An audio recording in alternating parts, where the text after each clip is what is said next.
Welcome to Inside the Ride by MyWhoosh, the podcast that dives deep into cycling, whether that be in real life or cycling esports. We got a fantastic guest on today, and we're going to introduce the guest in just a second. It is the head of performance from Team UAE Emirates, but there's a couple of things I just want to cover this, and I'm covering this because I'm hoping that while we talk about these things at the same time, we can get a few little bits of information from the head of performance there, Jeroen Swart. So just to let the community know, of course, we are in the run-up to the Tour de France. We're just days away from the Tour de France starting 2025 as we record this podcast as well. And we'll talk a little bit about that with our guests today. But of course, we've got some new initiatives, new events, new missions happening here on MyWhoosh as well, just to talk about. Of course, we've got the Masters, MyWhoosh Masters, which was fantastic for season one, particularly for age group athletes like myself. That's going to start Friday, the 4th of July. So that may start today when this podcast is released. Keep out for that. That's running every Friday for the next 6 weeks. To be included in those results, you do need to do 5 of the 6. There's a little bit of flexibility there for you as well. Of course, the big one that we've got to talk about is the MyWhoosh Championships. August the 12th to the 19th, 7 stages. This is going to be a test. Whether you're at the top or you're a Cat 4 or even a Cat 6 or a Cat 4 like myself, this is going to be a challenge. And again, we're hoping to get some information there. $1 million prize purse. The registration is open right now over on mywhoosh.com. So go and do that. You'll find all the information of how to register, what you need to be involved in that process. And then, of course, we've got this another new initiative, which is the MyWhoosh Missions. This starts on the 5th of July. So this is in conjunction with the Tour de France events that are happening. Essentially, we've got 3 weeks worth of events, a road race, an individual time trial, and then a social group ride. These events are happening every single day, and we've got some really cool unlocks actually happening for this. We've got a special jersey. We've got the Colnago V4RS Yellow Edition, which we did to celebrate Tadej's yellow jerseys of the past. And then, of course, we've got the MV wheels also, which are in that special colorway at the same time. So go ahead and look at mywhoosh.com and in-game to find more information on the Masters, MyWhoosh Championships, and the missions. I wanted to keep that intro nice and short because I don't want to waste any time and get on talking to our guest. Jeroen, welcome to the show. How are we doing today? Great. Thank you for having me on. No, it's our pleasure. I know it's a busy time of year because I've said there in the intro, we are in the run-up here to the Tour de France. So I guess, I know there's a lot of racing already happening. You do a lot of work in pre-season as well. But even so, with all that pre-work, I imagine you and the team are also very busy in the sort of week leading up to a Grand Tour. I was actually just about to cancel my entire schedule and also this podcast and get training for the next 10 days for this $1 million championship. Yeah, no, it's very busy. There's a lot that happens in the lead up to the tour, but we're very excited to get going and confident in terms of what we've done and how well we've prepared. Yeah, absolutely. Well, it's been a fantastic season so far, I think, as we've seen with Team UAE Emirates.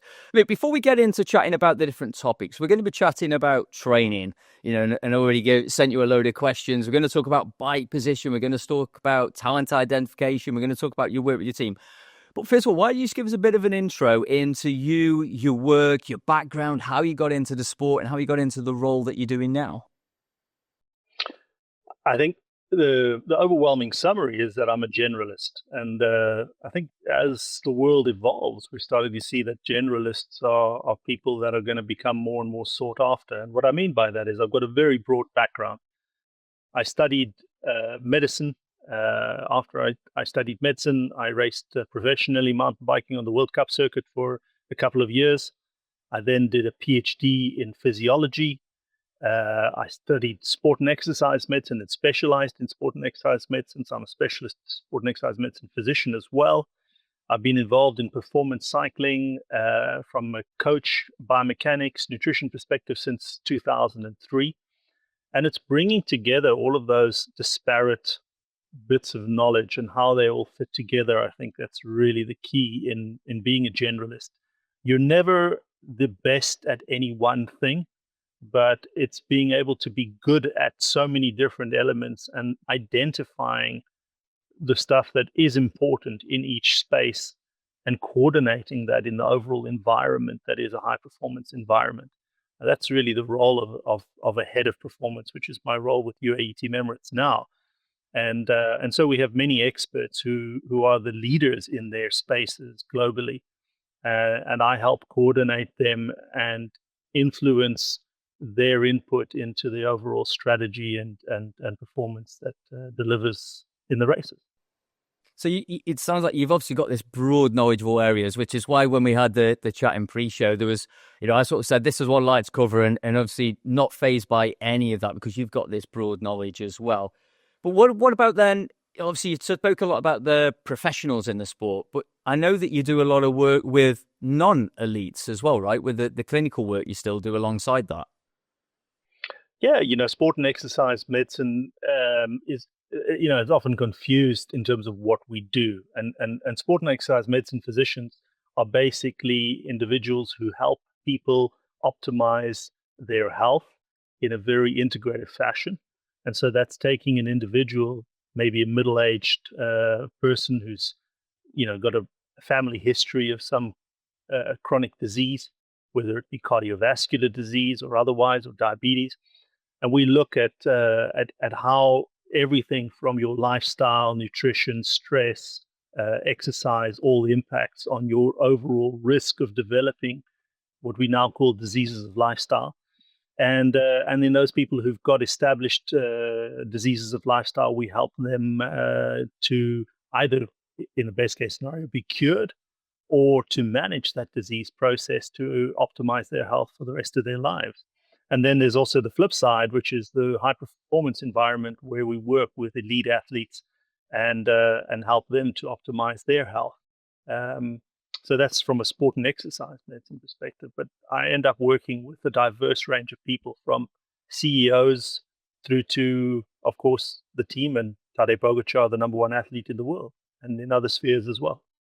Yeah, so you mentioned Tadej there as well. And, I'm more so now riding indoors, right? But I think a lot of indoor riders are just bike riders, like I was going to say like the Tadejs of the world, but not quite like the Tadejs of the world. But we just love being out on the bike, riding, whether it be indoors and outs. But, I think with your background there, we can, we're also looking at these elites to take learnings from what the elites are doing and try and incorporate in my training as a never has been, and someone who just wants to stay fit and enjoy some racing now and again. So hopefully that's what we can sort of drill down to today as well.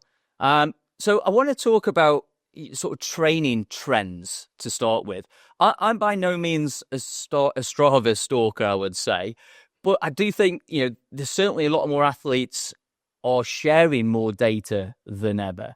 And you guys, I guess, as professionals working the sport, I think have access to more data than ever as well. I've also been fortunate enough to just, I'd say, spend a bit of time with Tadej. We had him on the podcast last year, and a couple of the other coaches that you work with there. So I want to talk about some of these key trends. And one of the first topics I want to talk about is this sort of zone 2. Famously, Tadej did a podcast not so long ago where he spoke about his zone 2 numbers. If I look at what's happening with a lot of the elites now, if you look at McNulty is an athlete who rides with you guys as well, you seem to be doing a lot more in zone 2, but then zone 2, from what I can see, not the sort of lower zone 2 that I would typically have done historically, but a higher zone 2. Is that correct? And maybe give us a better background on why and those benefits. Yeah, I mean, there was a review paper that was published actually yesterday, which sought to question the use of zone 2 training, or the validity of zone 2 training, and their conclusion was that for the average athlete, doing high intensity interval training is more beneficial and is the preferred modality of training.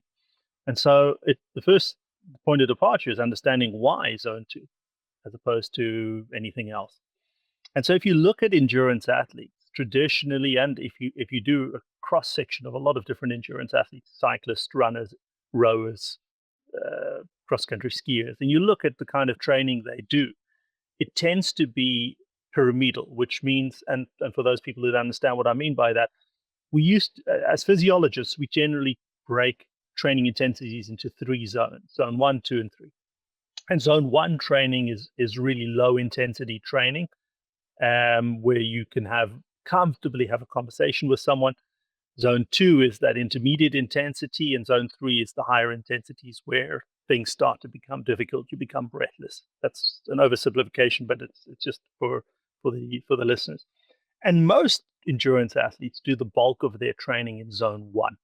They do less training in zone 2 and very little training in zone 3 in comparison. So it's shaped like a pyramid. Now, we've been using zone 2 training, and what we mean by zone 2 training, zone 2 is actually quite a broad zone. We define the zone 2 training, or what I like to call metabolic training, because it gives a better indication of what it's doing. And that is, if we do a laboratory test and we do a step test, and we look at how your blood lactate responds to that, we're looking at somewhere between 1.5 millimolar and 1.8 millimolar lactate concentration. So it's actually on the upper side of zone 2, and that's what you're seeing in the data. So, for instance, Brandon McNulty, he's an athlete that I coach personally, and he'll typically do a training session where he'll do 3 one-hour efforts at about 310 to 320 watts average, which seems really, really high. But if you factor in that these guys typically have FTPs above 400 watts, it's, as a percentage of their FTP, we're talking about 75% roughly. So it's not crazy high intensity. It just seems like it. If you're an average Joe and you think of doing 320 watts, I mean, I could do that probably for 15 minutes, So it's not that high in intensity. It's higher than, your typical models in the past of doing the bulk of your training in zone 1. Why is it used instead of high intensity interval training? Because we know from all the research that if you do high intensity intervals, and they were talking about VO2 max style intervals, anything from 1 minute to 4 minutes, close to maximal effort, with anywhere from 4 to 8 repetitions, that has the biggest bang for your buck. You get adaptations there that affect everything from your health and wellness, and including endurance capacity. All of the different things that happen with endurance training, where you spend 5 hours training on your bike, happen from a short high-intensity interval training. I mean, if you do 10, 30-second sprints and you do nothing else but sit on a chair in between them for 5 minutes, you get about the same benefit as doing 3 hours of moderate intensity training per week, if you did that once a week. And so it's an incredible training stimulus. The difficulty is when you do those kinds of training sessions, you induce quite a lot of physiological stress. And doing them, even for a professional level athlete, doing more than 2 sessions like that a week is typically impossible, because if you do 3 of those sessions well per week, the athlete tends to become progressively more fatigued, and that can then lead to illness. High intensity interval training has a profound effect on immune suppression. So if you're traveling, if you're in contact with people, you're likely to get sick. You can induce injuries. And so you need to have different training intensities for the professional level athletes. And zone 2 training is an intensity that stimulates the maximal amount of activity in mitochondria. So mitochondria, where we're taking fat and carbohydrate and we're burning it down to carbon dioxide, water vapor, and energy. And we want to try and maximally stimulate that to get the maximal possible capacity there, because it's the most efficient way to convert our substrates into energy. And in races, that means a bigger fuel tank. That means they go faster without fatiguing. And so that's why we're stimulating that. If you've got time to train and you're already doing 1 or 2 interval sessions a week, then zone 2 training is going to give you that additional stimulus. You almost sort of second guess my next question there then, right? Because the key there is if you've got time. And these professional riders have got hours in the days to dedicate their day and their lives to training. So, the question there, I was just thinking about that balance also for non-professionals then, between that building that endurance foundation and then that intensity and where we build that in? Because I've always worked on this really simplification that as a younger athlete myself, I spent all the time because my coach then would just say, go out and ride 200 or 300 miles a week, just at this intensity, in the very early days. And then we came round to just do these hard sessions and do your long ride on a Sunday. And I felt like we've never got quite that balance. And I've gone with the mentality now of make the hard sessions hard and the easy sessions easy. But then if you are someone like me, and this is me trying to get information out of you for the community now, and let's say you've got 10 hours a week, and how do you balance that? Because, I mentioned to you, I did a session this morning, which was quite a hard session after I did a sort of low cadence, high torque session last night, and I went into it aching. Am I getting that balance right? Or is there a sort of a generalized percentage maybe of how we split, let's say 10 hours a week between intensity and endurance foundation building? I think the key is that you cannot do everything in 1 week, and you cannot have the same training week in, week out. And so your typical periodization and building from the start of training through to either a competition, or if you wanted to set a particular goal, that is really the key, because there isn't enough time, even with the professionals, to get the full spectrum of training in. And in this day and age, what we do these days is we actually train across the spectrum, from very low intensity strength work through to zone 2 work, through to intermediate intensity intervals, through to the high intensity interval training. And that's because physiology is a spectrum. It's a rainbow, and things don't happen. We used to have this misnomer, and everybody spoke about the lactate threshold or the anaerobic threshold. There aren't thresholds. In physiology, everything happens on a continuity. There are phase transitions where you're phasing out one kind of physiology. One example would be the use of fat as a fuel source. At rest and in lower intensities of exercise, you're using fat at a greater and greater rate, and then that slowly declines, and at higher intensities you're using carbohydrate at a higher and higher rate, and initially you're using it oxidatively and then glycolytically, and so that ramps up exponentially. And so it's not a on-off situation, it's a phase of effectively a rainbow, or a spectrum is a good analogy. And you want to train all the different aspects of that, and training all those different areas of the rainbow results in the best all-round performance in an athlete. And we now talk about durability. It's a concept that's really become an important one. And in durability, we're talking about the athlete that can perform at a high level late in a race after expending a particular amount of energy. And to be durable, you've got to have all the different building blocks. And we're still unpacking what those building blocks are. We now know strength is an important one. Having a very high oxidative capacity to burn fats preferentially as a fuel source, being very economical, and all of those different aspects all go together to provide you with durability. And if you're a performance athlete, that's what really counts if you're doing longer races. So if you're looking at the Tour de France, the difference on the final climb is not always the athlete that can do the best performance out the blocks or on a one-day race. They're the athlete that can do that performance after suffering for sometimes 4.5, 5, 6 hours over multiple climbs and expending huge amounts of energy and being durable.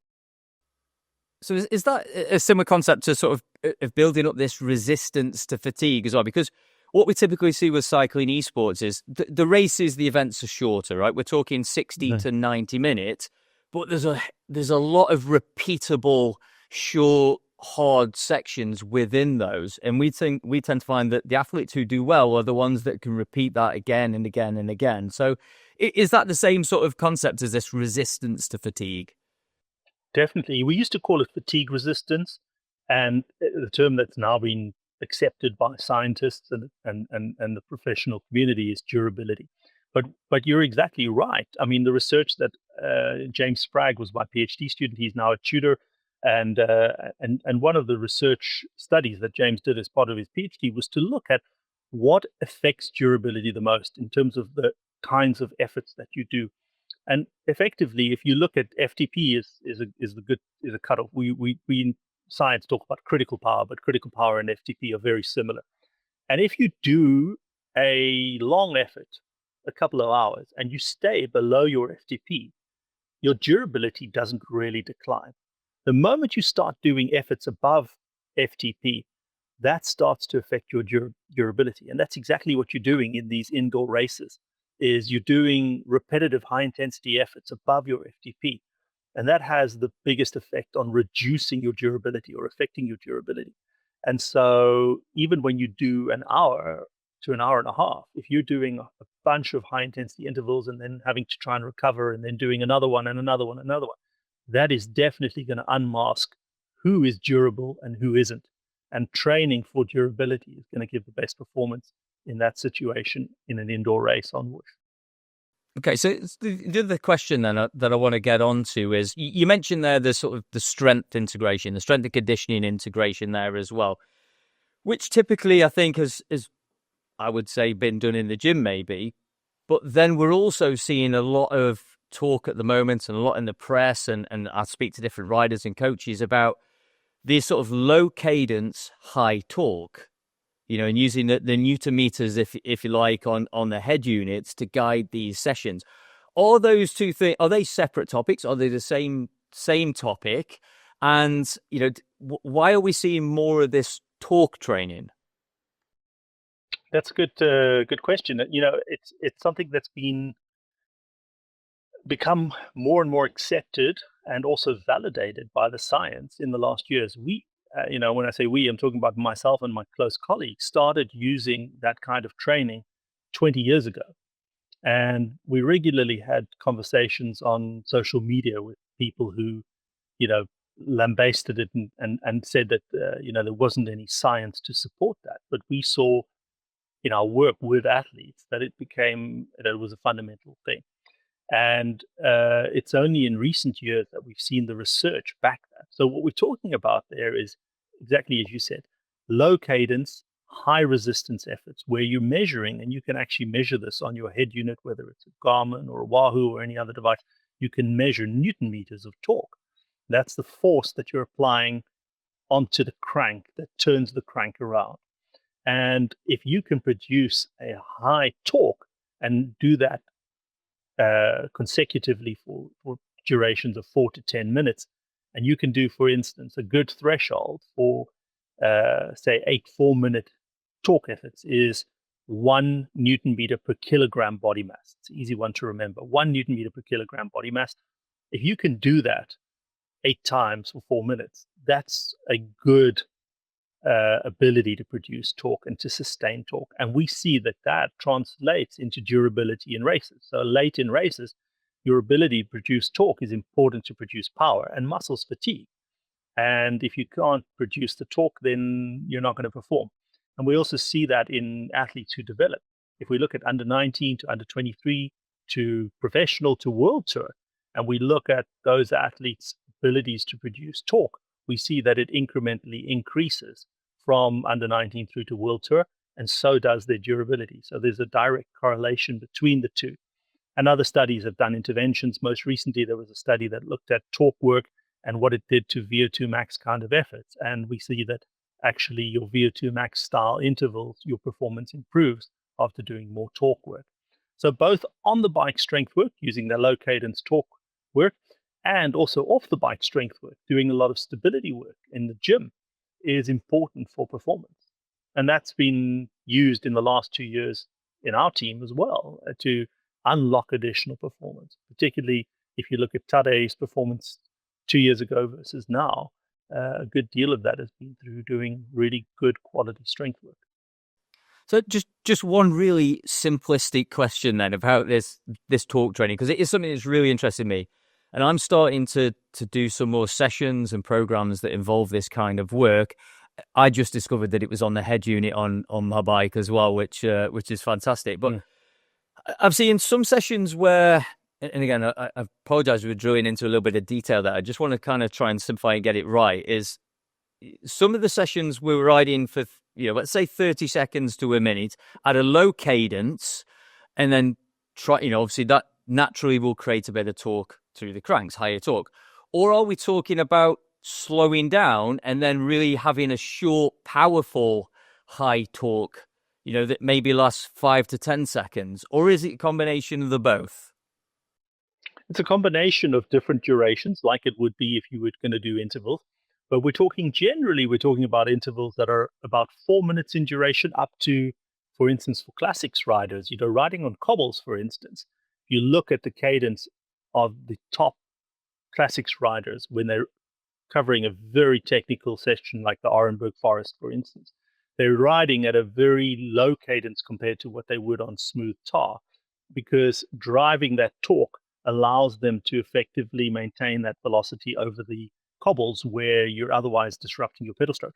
And those guys will do 3 repetitions of 20 minutes, for example, where they're producing high torque for 20 minutes at a time, then having a short recovery, 10 minutes approximately, and then doing that again. So it depends on the requirements, but they vary from 4 to 20 minutes in duration. Yeah, that makes a lot of sense. And we know Tadej especially had a good season on the cobbles this year as well, which actually when we sat down and asked him about that in the pre-season, he didn't let out whether he was going to be spending much time in those classics. So that was good. You mentioned something else there, right? Which is the data. And we mentioned there that not a lot of people know, but you can get those torque values on a lot of the head units available. But it brings me on to the question of technology and data and monitoring. I know you guys and your, the people you work with use the Ultra Human rings. I think mine's on the way as well, because I've recently ordered one of those to get involved. But whatever device, whether it be Wahoo, Garmin, Training Peaks, Ultra Human, there's more and more data available, not just to the elites, but riders like myself as well. We're talking about HRV. HRV. We're talking about CTL, ATL, and you mentioned this durability as one aspect as well. And you mentioned right at the start about we can't break the training down into a week. And then how what data is the most useful? HRV is an example. I've got HRV. And I can see that some mornings it's lower, some days it's higher. But other than that, I'm not taking a lot of that in. I don't know what to do with that in the morning. What are sort of the core values that you see that wannabe athletes like myself could utilize? And then secondly, what is the predominant bit of data you're using with the athletes to look at that fatigue aspect when you're going through a preseason? Yeah, I mean, the thing that's important to note is that there isn't a gold standard. So for decades, physiologists have been looking for a single measurement that everyone can use to identify every day what you should or shouldn't be doing, and there isn't one. And so we have to look at a whole spectrum of data. And broadly, there's external load metrics and internal load metrics. External load metrics are typically, what you're applying to the body in terms of the stress. And everybody's familiar with Training Peaks. Training Peaks has your performance management chart, which has chronic training load, acute training load, and training stress balance, and there are variations of that on other platforms. And that's an external load metric that takes all of your power data and it shows you what you've been doing, but it doesn't take into account you as an individual, your genetics, the stresses that you're under. Are you an 8 to 6 office worker, or do you have all day like a professional cyclist to recover? The things that affect us on a day-to-day basis, relationships, and various other stresses. Did you get enough sleep? Your lifestyle. All of those things affect your ability to recover from training. And so you need what we call internal load metrics. How is your body responding to training? And one of those is, and it's a segment that's really burgeoned in the last 10 years, is wearables. So you get a whole bunch of different wearables, and we use Ultra Human, and we use the Ultra Human Air rings. And those rings capture a huge amount of data. They capture your heart rate, so your resting heart rate at night when you're sleeping, your sleep metrics, how well are you sleeping, the quality and the quantity of your sleep, HRV, so heart rate variability. How much change is there between every beat of your heart? How much difference is there in the duration? And more is better. And we not always, but in the majority of the cases, more is better. And so we measure that HRV. We measure body temperature, and we're taking all those metrics. We're then taking a self-reported wellness questionnaire. We actually just finished a research study. We're going to be publishing that in the next month, where we looked at 2 or 3 seasons of data from a bunch of different athletes, and we looked at external load metrics, internal load metrics. They did something that's derived from the Lambert submaximal cycling test. Rob Lambert's a good colleague of mine. He developed that. It's a 15-minute test that you do. It actually takes 18 minutes in total that you do on an indoor trainer. Pros don't like doing it. We developed in response to that a 3-minute test that they can do in their warm-up. It looks at the relationship between their power that they're producing, their heart rate that is the response to that power output, and their perception of effort. How does it feel? And then, in addition, we have a 5-point general wellness questionnaire that we use every week. And they include, how stressed are you? How well did you sleep? How fatigued do you feel? What's your overall wellness? And it quantifies those into a score. And if we look at the research study, the thing that happened to give the best indication of whether or not you're going to perform well or you should rest is actually your TSB, so that training stress balance, your acute chronic workload ratio. And so that's important. If you're in a very negative TSB, you're probably going to feel tired and you should rest. But the second most important thing that identified when somebody needed to recover was simply, how do you feel? And how tired do you feel? We all have a supercomputer that we carry around with us, and that computes all of the different things that happen to us on a daily basis and gives us an output that we can actually express just by asking the question, how do you feel? And that is the most important thing. If you don't feel good, listen to your body and rest. And so that's an important thing that we actually measure, but we also quantify it from week to week, and we can actually see how that evolves over time. And then there's all the other ones, including sleep metrics, HRV. And HRV, even, you can divide into 2 different measurements. There's the HRV, which is your average in your deepest sleep. That tells us the most about your general wellness. So if you're going to get sick, your HRV while you're sleeping is going to drop. And if you're generally getting fitter and healthier, it'll go up. But the thing that tells us the most about whether you should train that day or rest that day is if you measured your HRV after you get up, and you then go back to bed, lie down with a chest strap on, and you measure your HRV for a period of 1 or 2 minutes, and you compare that on a daily basis, that data tells you more about whether or not you should train on that specific day. So all these things are quite nuanced. Now, what we've done over the last 4 years is we've worked with our partners, and our partners in this data capture and analysis is Analog. And Analog has helped us build our own unique software system, which eventually they'll make accessible to the public and to our competitors and other teams and athletes. But we currently have that exclusively. And that platform takes all of this data from our self-reported wellness to our ultra-human air ring data, to all of the data that we produce from the power meters, core sensors to measure body temperature during training, and it puts them all in one single interface where we can look at the relationships between that. And it also incorporates uniquely AI, and we can ask the AI to look at the data and give us unique insights. And that's starting to generate more and more data from unique data that we otherwise wouldn't have known about before, and unique ways in which all of these different things interact. It's really interesting you mentioned AI. I want to come on to AI in a second as well. So you mentioned you've got all that data, and it seems like the secret there behind the success is having access to all the data and the analytics and the self-check wellness, if you like, combined with your expertise is clearly doing a great job with the athletes you're working with. But I'm just wondering, just from a practical point of view, how quickly are the coaches and the athletes be able to react to that? Is this something that the athletes, waking up in the morning, doing, as you said, this sort of HRV check, answering this wellness, and if the score's not there, you're adapting the training on a daily basis, or is it looking at the trends over a longer period of time? It's both. So we look at week to week changes.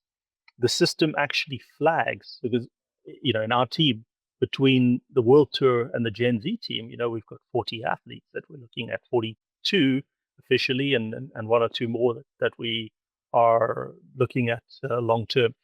And, it's a huge amount of data for any individual to look through. So the system actually identifies those and already flags individuals that have, for instance, a very low TSB value or an HRV that's suddenly deviated from the average outside a particular range, or have just reported using and it's an app on their phone. So the phone prompts them to do the self-reported wellness.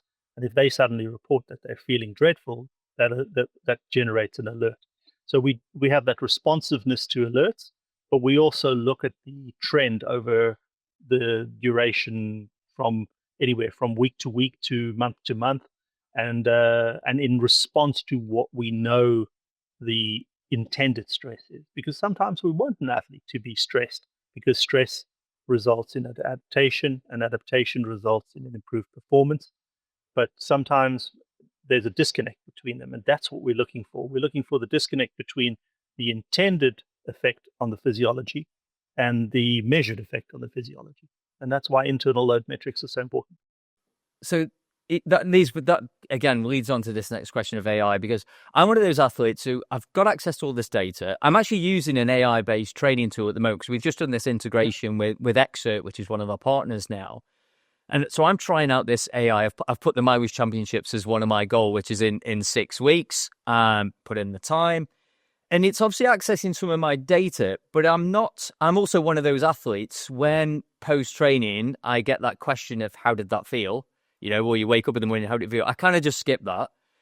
But it sounds like that's actually a really critical part of the process we're missing. So that's really good to hear. But then I guess the next step to me, then, it sounds like AI is going to be able to take all of this data, and I know it's already happening in some spaces, that it can get from me, average Joe, plus answering these wellness questions and how I'm feeling every morning. So I said to you before we came on pre-show, right, I did a talk session yesterday. I've done a session this morning just because I felt terrible this morning. I felt sore and achy, but I got on, did it anyway because it's in the plan, ready to go. If it was my own choice and I wasn't in this, I probably just would have gone out and done 2 hours steady, but the data looked okay. The training program was telling me this, what I should be doing. But in my head, I knew that probably tomorrow I'm going to feel even worse, but then AI, we think, is going to bridge that gap for people who don't have access to this kind of technology that you and your guys have access to, I guess.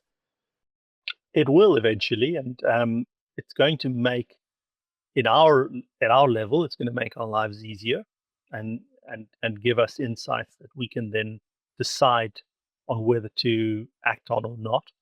And then at the lower level, where an athlete who doesn't have a personal coach, it's going to make a difference. In your example this morning is that a well-trained AI model would have told you, and if you had actually completed the questionnaire and given it the information, because that's the thing, is they can only act on the information that they're given. But it would have probably told you, hey, rather go out and do 2 hours of easy riding. And then, eventually that'll improve the training adaptation. So it's going to be across the spectrum from the everyday athlete to the highest levels of performance.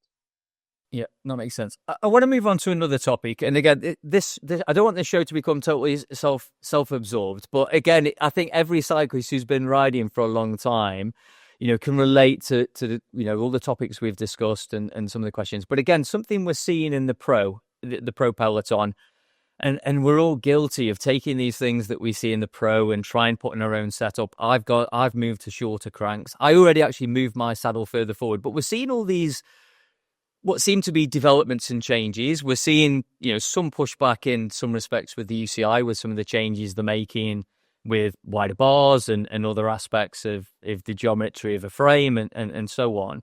But I want to talk about a couple of things, really. The saddle position, because it feels to me people are moving further forward in the saddle, if we talk about road racing, and crank length, because myself and Matt, the co-host on this show in the past, Matt Smith, and we spoke about this before, because I know he went shorter, I've gone shorter. Can you give us, a bit of an inside scoop, maybe, of what's happening in terms of crank lengths, why, and the benefits, first of all, and then we'll talk about the saddle position.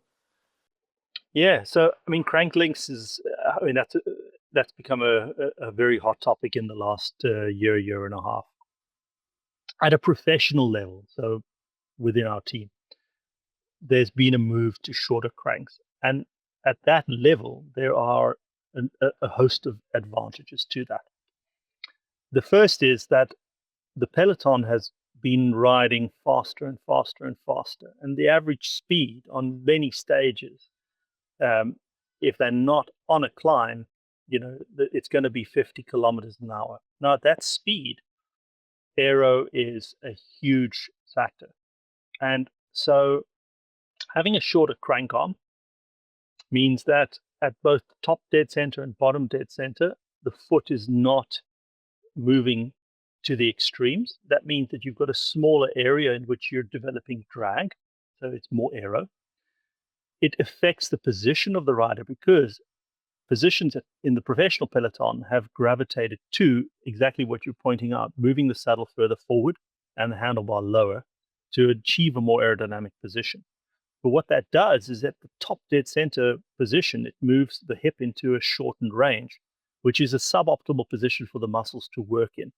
And by going to a shorter crank, you're able to move those muscles back into a more functional position. And that means you generate more power throughout the pedal stroke while being in a more aerodynamic position. So there's that benefit.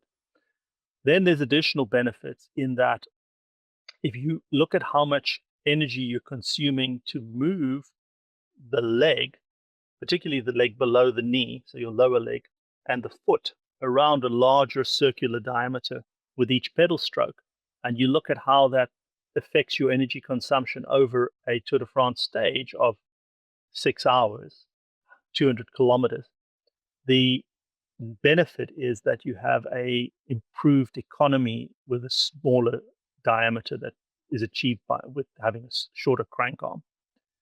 And there's one additional benefit in that if you're entering or exiting a corner, you're able to pedal until later in the corner, and you're able to pedal earlier. And if you're in the peloton, the accordion effect that happens in and out of corners becomes important in terms of being able to avoid having to accelerate out of a corner as hard. And every time you avoid having to do that high intensity acceleration, what we spoke about earlier, the durability, the time spent above FTP, you avoid some of those accelerations, particularly the amplitude of them. And in doing that, you improve durability by doing so. There is a trade-off, and that is that a shorter crank produces less torque, because torque is the force that you're applying at the axle of the pedal multiplied by the length of the lever. And the length of the lever is shorter on a shorter crank, so you produce less torque. And so for any given power output, you have to compensate by producing a higher force. And so these professional level athletes have to do more torque work, which we were already doing. So it's a little bit of a chicken and an egg thing. By doing more torque work, you can use a shorter crank. Or if you use a shorter crank, you've got to do more torque work to compensate and more strength work off the bike. And so you lose that torque, but you can train yourself to accommodate for that. For the average Joe, there's not really that much benefit. You or I, we're riding at average speeds of 30 kilometers an hour, probably. Less if we're on a huge mountainous ride, more if we're riding on a flat route.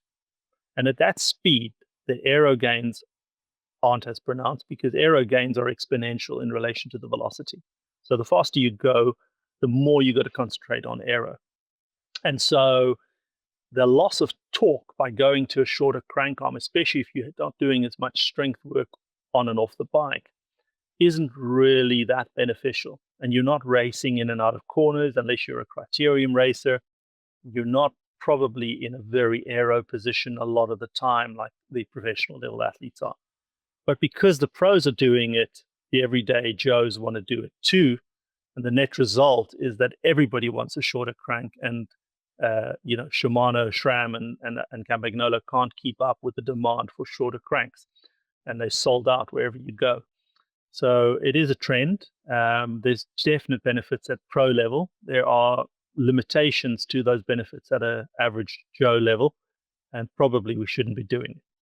Well, I think you've pretty much answered the next question then, because I've put my indoor trainer, which I used to race on MyWhoosh, on shorter cranks as well, purely because that it matches my outdoor setup. But if I was purely riding indoors, then maybe I wouldn't go short, and we keep them as we're used to. Is that there are no power benefits other than the torque differences? And like I say, we're not catching pedals on corners when we ride indoors. It sounds like there's probably not a massive benefit, even if you're racing at high level indoors, to be, using shorter cranks, other than you're tying up and you're matching up for when you do ride outdoors. Yeah, is that right? You're probably indoors better off with a longer crank on. And the reason is, indoors, you don't have the total mass of the bike and the human being moving through space. You only have the mass of the rear wheel and the flywheel of your trainer that are inertial masses. And in indoor training and riding, there's a subtle deceleration that happens in the pedal stroke at top and bottom dead center that you don't have on the road at high speed. And that little deceleration is best overcome with a longer lever, because you have to produce otherwise more force. So indoors, you don't have the long durations. Durability is not as big a factor. It is to some extent, but it's not. I'm not talking 6-hour races. The aero aspect is nullified, and you have the cornering aspect is nullified, but you do have the deceleration effect of the wheel and trainer. So, yep, indoors probably not such a good idea, but everybody likes to have everything matching up. So exactly, and you've literally thrown a spanner into the works there on what we're doing and the indoor trainers. But all right, I want to move on to the next topic, the final topic, I guess, because obviously we're an indoor platform. Obviously we know yourself and the team are utilizing MyWhoosh on a regular basis. I often see Jay and Tade riding around the MyWhoosh worlds as well. But I just wonder, because myself and Matt, we discussed this before, whether, MyWhoosh and the data that we have on riders and that coaches can access potentially, what that might look like in terms of, talent identification, or how that becomes useful for people like you working in the space you do. So where do you see, the MyWhoosh sitting in terms of that, and what do you think the future looks like?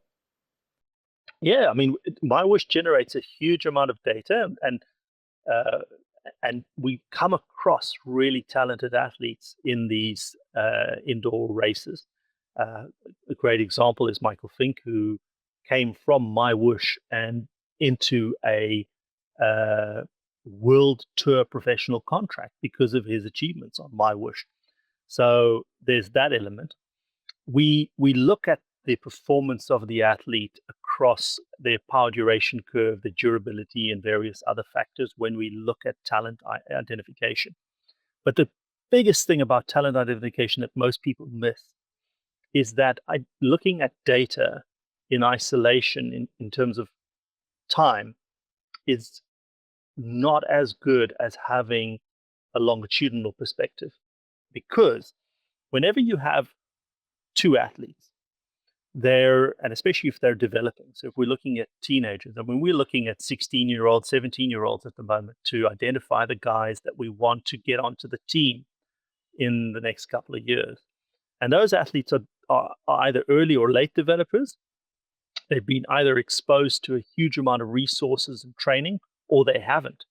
And so if you compare two athletes at the same point in time, one might stand out as an exceptional level performer, but the other one might be more talented. And we have to therefore look at how fast they're developing and what is their environment like. Are they from Switzerland, where they're in an extremely high resource environment one of the wealthiest countries in the world and have access to every single, analytical tool, performance equipment, etc.? Or are they from a country where they're, and a great example is Isaac Del Toro, coming from Mexico. If you looked at his data 2 years ago, you would not have said this guy is going to be second in the Giro d'Italia a month ago, because he hadn't been exposed to the level of training, equipment, nutrition, etc., that he is now. And so you have to look at them in their own resource environment and the rate of development. And then you have to look at what happens when you bring them into a high resource environment. And the guys that are developing the fastest are the ones that you want to identify to being a potential super performer in the future, as well as having a good performance at that particular time. And that's real talent ID. And it's a difficult thing because there's a lot of subjectivity to that. It's often difficult to obtain all the information that you need. And so talent ID is a real art where you bring in a huge amount of different material and information into the picture to try and make decisions. Yeah, it makes a lot of sense. And we speak, I guess the great thing about MyWhoosh is that we talk about this a lot, but we trying to take cycling into non-traditional, cycling has, unfortunately, has had this sort of epicenter over the centuries, if you like, in Europe, right? Professional level cycling, at least. And we're seeing more and more riders from further afield, non-traditional cycling countries, I guess, like, Mexico as an example. Many other territories out there. It's, those are the individuals and the talent that we're trying to reach as well, which is why we remain a free platform. And I know we're very popular in South American countries and Asia and the Middle East, all over the world, because again, it's low cost, but it's accessible. And we're also building up this data as well, and this profile, which I guess potentially could be utilized by individuals like yourself and scouts within professional teams in the future. Indeed, having access to all that data. And I think that's in the future going to be a global phenomenon. The individual or the organization with the access to the info and the data is the one that's going to be standing out in terms of performance. Jeroen, I really appreciate you taking the time to speak to us today. It's been fascinating. I've learned so much, and I'm going to have to reevaluate what I do with the crank lengths on the two bikes now. But I know it's super busy now as well as you lead up to the Tour de France. Best of luck to the team and Tadej and the rest of the team and yourself as well. Really busy time.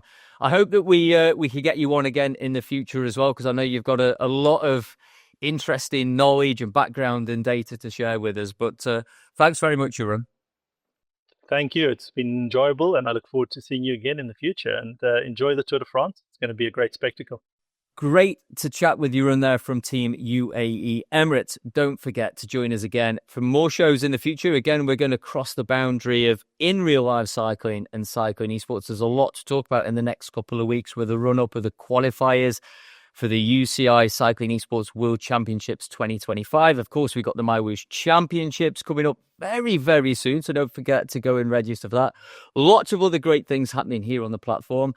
I've been Cyblade Lee. It's been great to chat with you again, and we'll see you soon for another Inside the Ride by MyWhoosh.